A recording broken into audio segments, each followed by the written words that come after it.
नाशिक मालेगावमध्ये ठाकरे सेनेला मोठा धक्का। ठाकरेंच्या शिवसेनेचे उपनेते अद्वै हिरे यांचा पक्षाला जय महाराष्ट्र। आज भाजपमध्ये करणार प्रवेश। जानेवारी 2023 मध्ये गेले होते शिवसेनेत।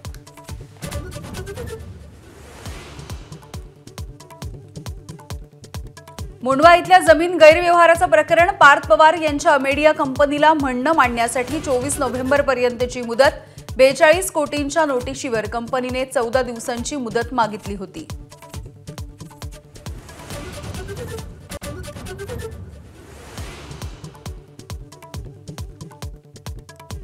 मध्य रेल्वेची दादरवरून ठाण्याच्या दिशेने जाणारी वाहतूक विस्कळीत। विक्रोळी आणि कांजूरच्या दरम्यान रेल्वे रुळाला तडा।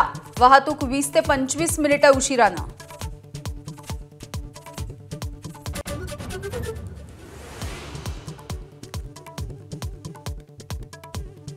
मुंबई ठाणे नवी मुंबईतील सीएनजी पुरवठा अजूनही पूर्ववत नाही। काही सीएनजी पंपांवरती वाहनांच्या लांबच लांब रांगा। वडाळ्यातील सीएनजी गॅस पुरवठा करणाऱ्या गेल पाईपलाईन दुरुस्तीचं काम अद्यापही सुरू।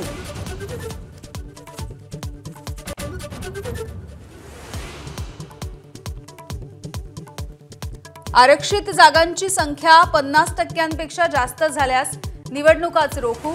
सुप्रीम कोर्टाचा कठोर इशारा। एससी एसटी ओबीसी आरक्षण 50% आतच ठेवा।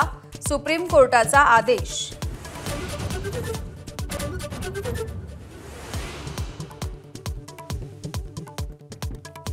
नगर परिषद आणि नगरपंचायत निवडणुकीसाठी अर्ज भरण्याची मुदत संपली। आजपासून अर्जांची छाननी होणार। अर्ज छाननीच्या नंतर वैध उमेदवारांची यादी जाहीर केली जाणार।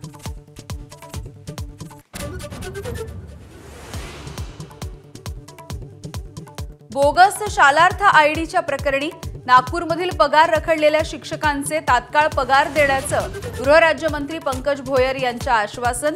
152 शाळांमधील 632 शिक्षकांचा 6 महिन्यांपासूनचा पगार रखडलेला।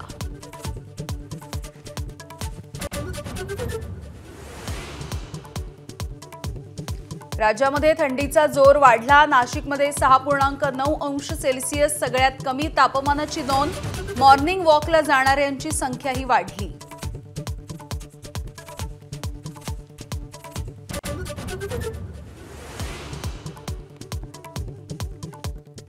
दिल्ली बॉम्बस्फोटाच्या प्रकरणामध्ये एनआयएची मोठी कारवाई।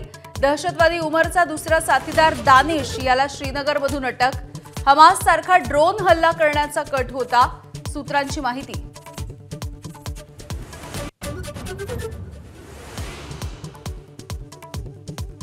ट्रम्प यांच्याकडून पुन्हा एकदा टॅरिफ लावण्याची धमकी। जो देश रशियाकडून तेल खरेदी करेल त्याच्यावरती 500% टॅरिफ लावण्याचं विधेयक।